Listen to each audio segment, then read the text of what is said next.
And I don't know why we've been the edge of the night, dripping on love at first sight. You're pulling me under, and I don't know how we made it out here alive. Someone you gotta survive. You're making me numb, and I've never been the one to need a cure, but lately I've been somewhat different. I never thought I'd be so insecure when I am not under the influence. But the bar is stronger than I'll ever be. Try to change my thoughts, my mind's trying to breathe. And I've been there, done that too many times. All the times we wasted on wasting goodbyes. And I don't know why you're making me wonder, and I count the highs, lost track of the number.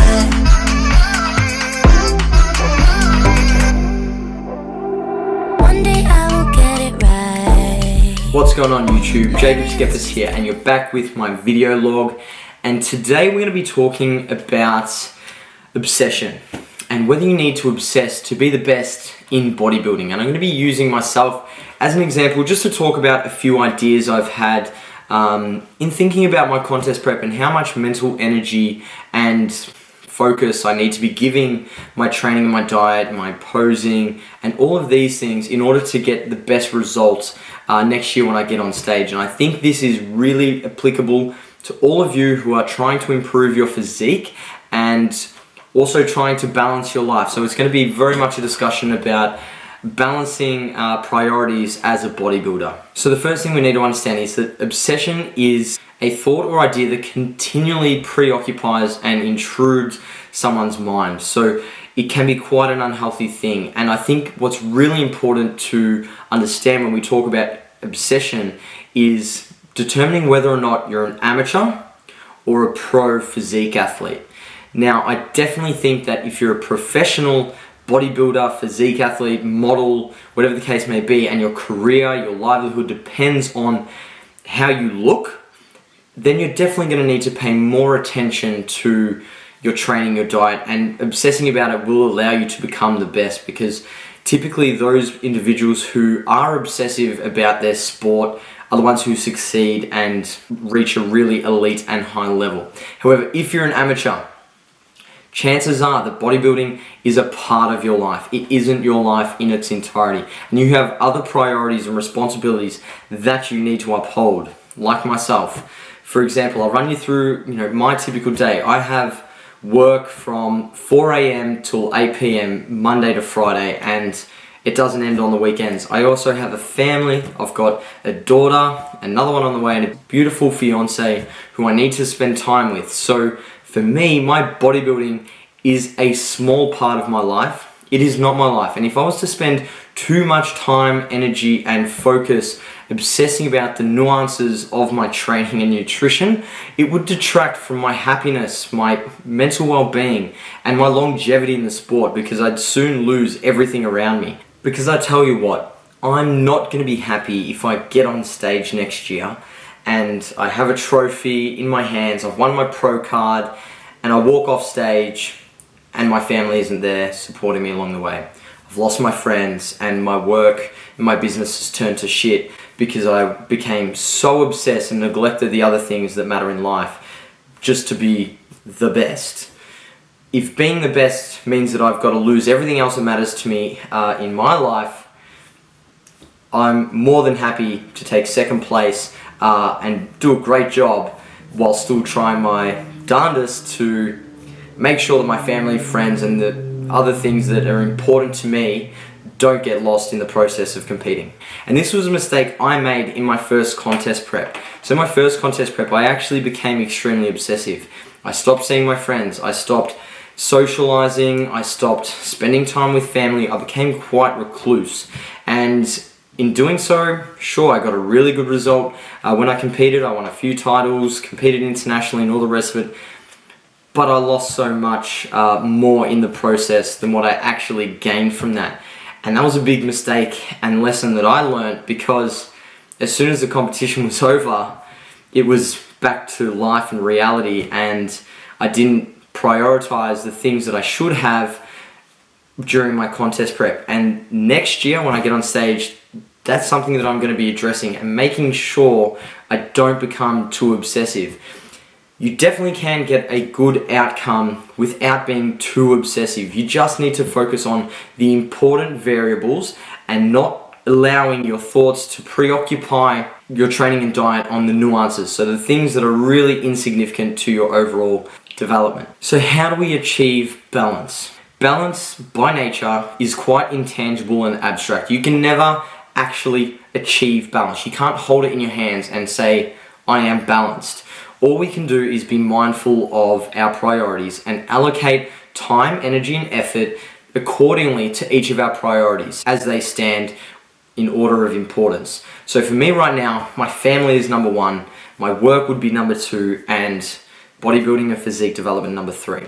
What this means for me is that I am not going to sacrifice my family or my work in pursuit of my bodybuilding goals. And the reason I'm doing this right now is because it's the off season. I don't need to be too strung up on the smaller details and focusing too much on all of the insignificant things just yet. When I'm in contest prep, those priorities will probably swing. And when I say swing, it'll be family number one, bodybuilding number two, and work number three. Because I will need to put more mental energy into my contest prep, into food preparation, into sleep, into training, and making sure that I'm ticking a lot more boxes than I would right now in the off season. For now, I'm just focusing on doing what I need to do and applying effort in the main areas that I need to exert effort in to ensure that I'm progressing as much as I can. I don't want to do that and detract from other important things in my life, because that would make things unbalanced and it would decrease my happiness. I wouldn't be as happy if I was not spending time with my family and not improving, my coaching skills, running the business, and so forth. And this is really important to understand. We need to balance optimal with normalcy. And when I say normalcy, I mean having a meal out, not weighing, measuring, tracking all foods, maybe missing a session here and there because you have commitments to social outings or, family events, whatever the case may be. And right now in the off season, that's exactly how I'm approaching things. I'm having a couple of meals out with my family because I know when I get into the contest prep and my priorities start to swing, that's no longer going to be an option for me. So I'm making the most of that now. And this again comes back to understanding the big picture. Being perfect is not possible when it comes to bodybuilding. We can only exert as much effort as necessary to uphold our priorities and make sure that we are progressing. And again, like I mentioned, we need to balance out optimal with normalcy, especially in the off season. When contest prep arrives and I'm in that serious fat loss phase, I have to give up normalcy to some degree, a small degree, as much as I can bring into the contest prep I will, but I will have to forego some of those things that I'm doing now when the contest prep arrives. Because most of us are amateur athletes. We want to get great results, no doubt, because we don't want to become a hermit. We don't want to be that person who obsesses and fixates so much on their physique that they lose sight of all else that matters in life. Because there is a lot more to life than looking great, believe me. And for bodybuilders, obsession is not hardcore. Finding balance, but still achieving great outcomes is the path less walked, and I'm paraphrasing Eric Helms there.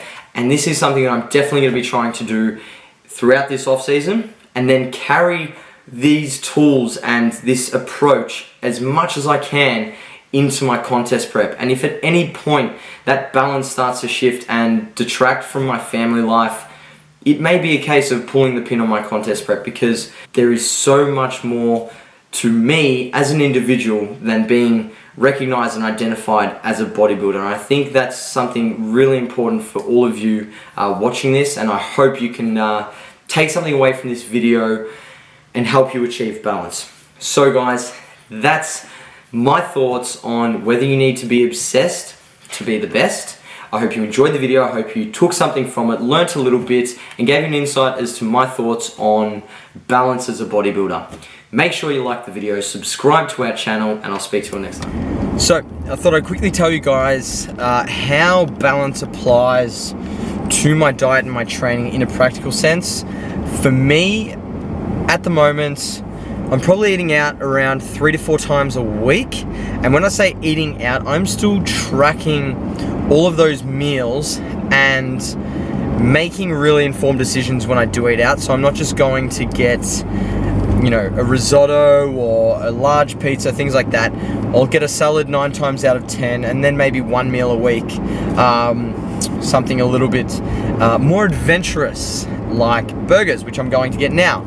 And I'm tracking all my food, making sure I hit my protein and my calories, you know, within ranges of 20 grams on my protein and within, you know, 100 calories either side. So I'm not overly stressing about my calories or macros, but I'm doing what I need to do to make sure that I'm managing those really important variables, the big rocks, when it comes to diet. In terms of training, I'm obviously still getting all my sessions in, making sure that I'm training hard and following my program as best I can.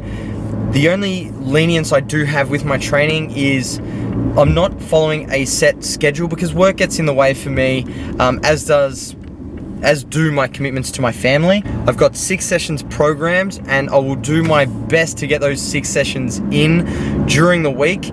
Worst case scenario 5, and then I will, you know, roll over my weekly schedule into the following week. But again, just focusing on the important things. So doing my main compounds, getting all my accessories in, and applying as much effort to my training as necessary to see progress. So it's not as if I'm slacking off. But one thing I do because I am pressed for time is I'll often superset a couple of my accessory movements if they're antagonists, so opposing muscle groups, just because it saves me a lot of time. I don't skip sessions, I don't skip sets or reps or exercises, anything like that.